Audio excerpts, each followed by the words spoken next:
नमस्कार, क्रांतिकारी खबर में आपका स्वागत है। आइए आपको ले चलते हैं उत्तर प्रदेश के जनपद अलीगढ़। मैं ऐसे एक व्यक्ति जो कि बुजुर्ग 80 साल के व्यक्ति है, जो इनका नाम है गोपाल। इनकी ऐसी दर्द भरी कहानी आपको बताते हैं। इन्होंने जिलाधिकारी, मुख्यमंत्री से लेकर के हर जगह प्रार्थना पत्र दिए, लेकिन कहीं भी इनकी सुनवाई नहीं। इनके पिताजी के द्वारा 1991 में इलाज के लिए पैसे लिए गए थे। उस पैसे से दूसरे व्यक्ति ने क्या काम किया, इकरामनामा तैयार किया और इनके मकान, जो 2 मकान थे, उसमें से 1 मकान को हड़प लिया और न्यायालय में कोर्ट चला करके एक पक्षीय मुकदमा पारित कर लिया। जबकि इन व्यक्ति को आज तक ये भी नहीं पता ये मुकदमा चला या नहीं चला, किस तरह एक पक्षीय हो गया।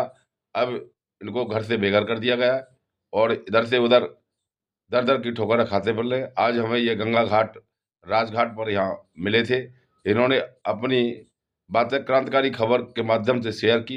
इन्होंने कहा कि मैं बुजुर्ग व्यक्ति हूँ और दबंगों ने मेरे मकान को फर्जीवाड़ा करके हथिया लिया गया है। आज मेरे बच्चे भी इधर से उधर ठोकरें खाते फिर रहे हैं, कोई किराए पर रह रहा है, कोई भीख माँग रहा है। मैं भी यार गंगा घाट पर रह कर के भीख माँग करके अपना जीवन यापन कर रहा हूँ। यानी इन्होंने उत्तर प्रदेश सरकार के मुख्यमंत्री योगी से भी न्याय की गुहार की माँग की है। इन्होंने ये कहा है कि योगी जी अगर मेरी सुन लें तो जिलाधिकारी के माध्यम से मेरे मकान को जो फर्जीवाड़ा किया है, इनके खिलाफ 420 का मुकदमा कायम कर इन्हें जेल भेजा जाए और मेरे मकान को मुझे दिलवाया जाए। जबकि इनका कहने का मतलब है, जिस समय इकरारनामा इन्होंने फर्जी तरह के जो किया है, दूसरे मकान पर केस चलाया और इनका जो मकान दूसरा था उस पर कब्जा कर लिया। पुलिस भी इनकी नहीं सुन रही है। दादा, आपका नाम क्या है? नाम मेरा गोपाल है। पिताजी का नाम क्या है? मंगल सेन।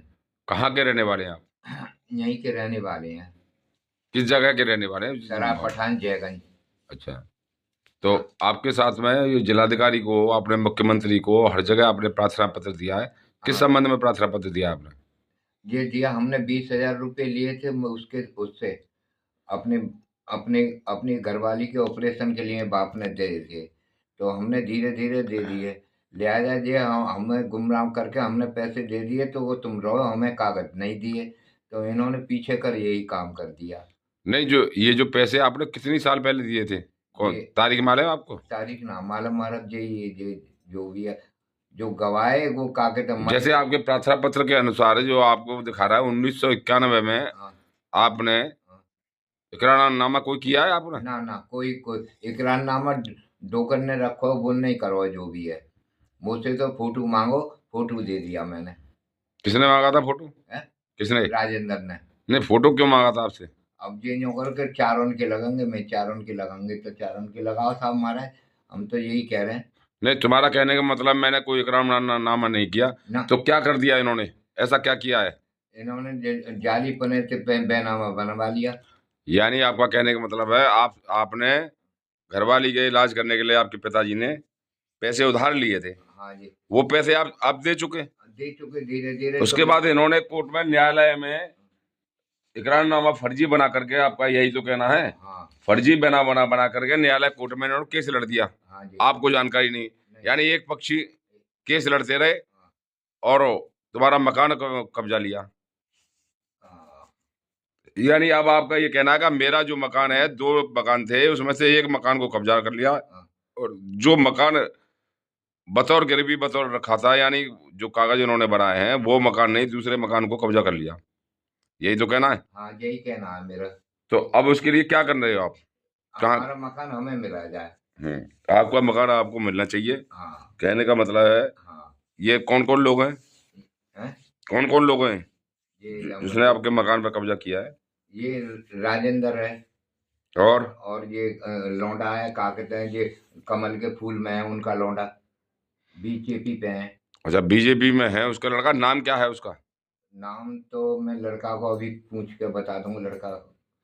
यानी आपको ये जानकारी भी नहीं है? हाँ। तो इन्होंने आपके मकान पर कब्जा कर लिया। हाँ। तो आप इधर उधर शिकायत करने के बाद भी किसी भी तरह की कोई आपको कोई सुनवाई नहीं हो रही है। हाँ। कहने का मतलब है आपके मकान पर कब्जा कर लिया और आप इस समय गंगा जी के घाट पर मौजूद हैं और यहाँ रह करके अपना जीवन यापन कर रहे हैं। आपके परिवार वगैरह सब अलग हो गए। अलग हो गए साहब।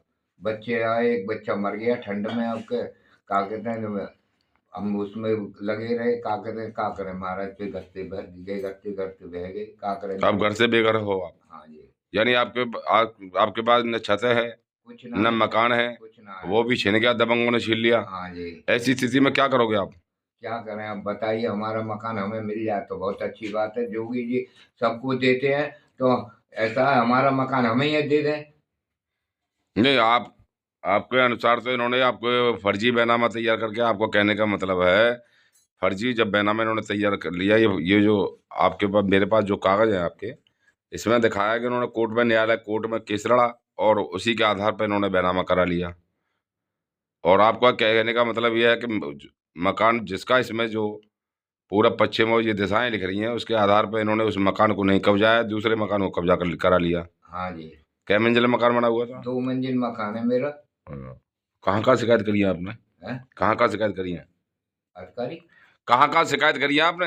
मैंने जिला अधिकारी पे करी, और लखनऊ पे भी भेज दी, और सब जगह भेज दी मैंने, और कोतवाली ये सब जगह भेज दी मैंने शिकायत। कोई सुनवाई ना करी मेरी। क्या आप पहुंचेंगे साहब का भी इंक्वायरी करेंगे, वो करेंगे, कोई नहीं पहुंचा अभी तक मेरे पास।